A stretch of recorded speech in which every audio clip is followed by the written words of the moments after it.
Good morning, everybody, and a happy Saturday morning to you. Okay, there is no royal family video today for Saturday. Again, no royal family video because Harry and Meghan did their own separate things the other night, and we are going to cover them now. So this video is all about Meghan and what she did with the Paley Awards, and the other video is Harry and the New York Times Awards. So let's jump in and cover this, shall we? Let's go.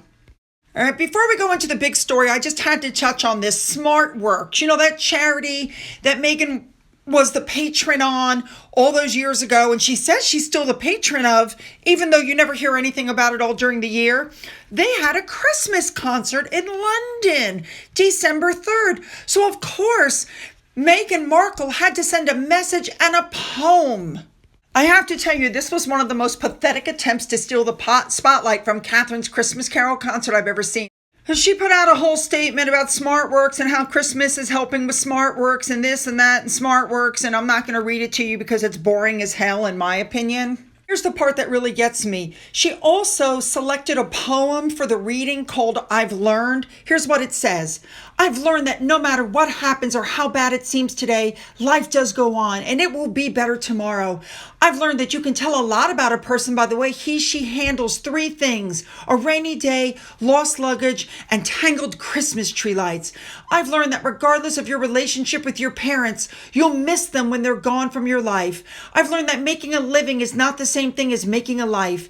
I've learned that life sometimes gives you a second chance. I've learned that you shouldn't go through with a catcher's mitt on both hands. You need to be able to throw something back. I've learned that whenever I decide something with an open heart, I usually make the right decision. I've learned that even when I have pains, I don't have to be one.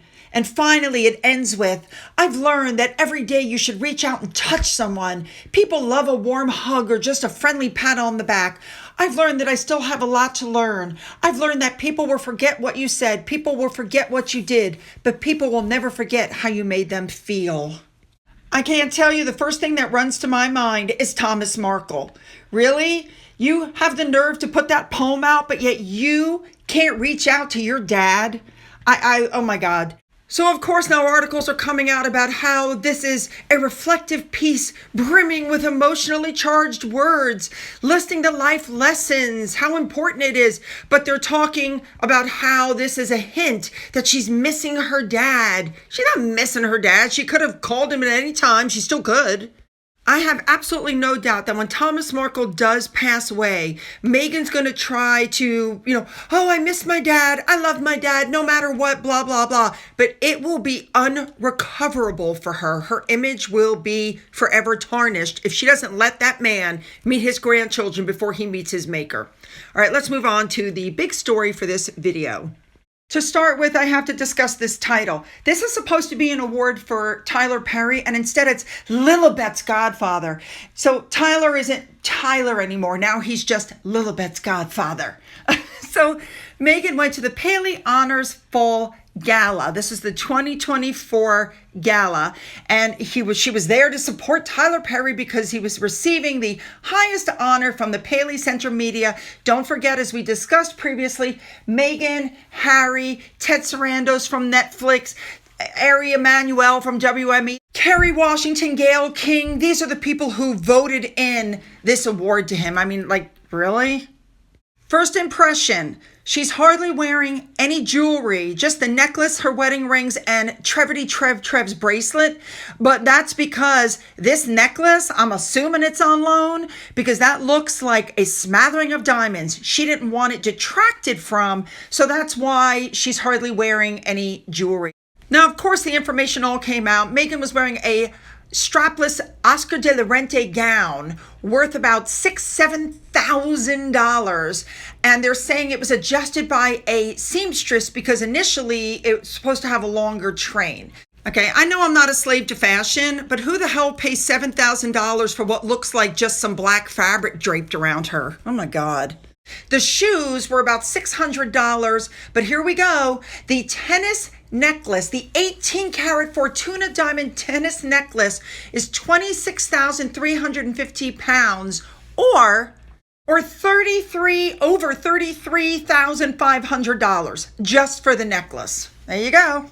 And let's not forget the German documentary that I told you about yesterday includes backlash because Harry and Meghan visit poverty-stricken cities around the globe, but Meghan shows up wearing ridiculously expensive high-end clothing.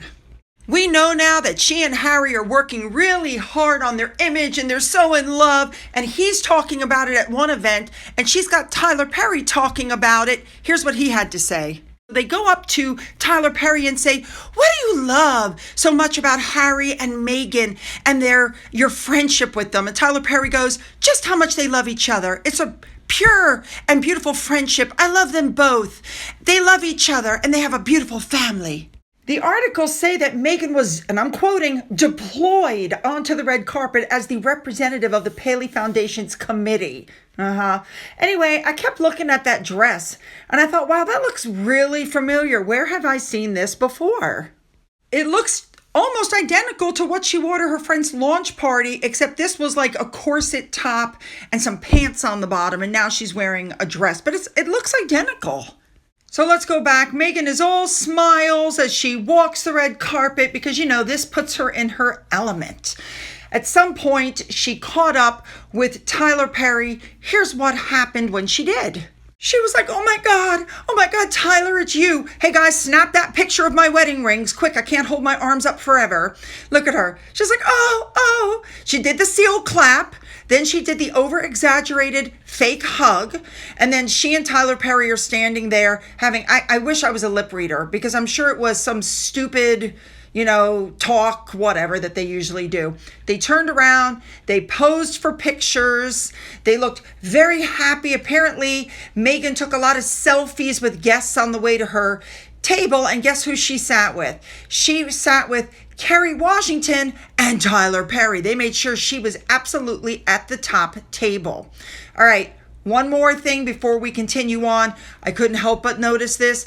I apologize, but once again, she needs to do something about those feet. The way her toes are like double jointed so that she can grip the shoe with her toe, because look at those heels. Like, I can't even imagine. This event, by the way, took place on December 4th at the Beverly Wilshire Hotel in Beverly Hills. Now, this Paley Award is apparently the organization's highest distinction. But again, he got the award because his friends voted him in. It's pay to play. You guys know how that is. So even though the award, FYI, was for Tyler Perry, all the propaganda pieces are about Meghan Markle. She's running around the red carpet trying to get her photo, taken with everybody. So how she got on the board for this award, I don't know, but it was definitely worth the money for her because she got all the publicity and Tyler Perry got pushed to the back. Unbelievable. Now, I have to show you this next because I was absolutely stunned when I saw it. So watch them say hello. And they have that stupid little talk. You're seeing it from another angle. She does her fake over-exaggerated laugh so people can get the pictures of her constantly smiling. You know how that goes. And then they turn around for the pictures. Are you watching? Just keep watching.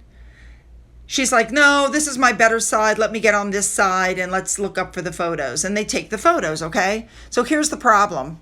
I was absolutely reminded of what happened at the Variety Night for Women when Meghan Markle was on the red carpet. They wanted her off the red carpet. She refused to get off the red carpet, and her assistant literally walked up and tried to push her off the red carpet. It wasn't her night. She was just a +1, but they didn't stop her. The exact same thing happened here. Look at this. This woman's like, okay, come on, let's go this way. And instead look at her on the right. She's like, guys, relax. They're just getting their pictures. And then they're going to come down this way. Wait.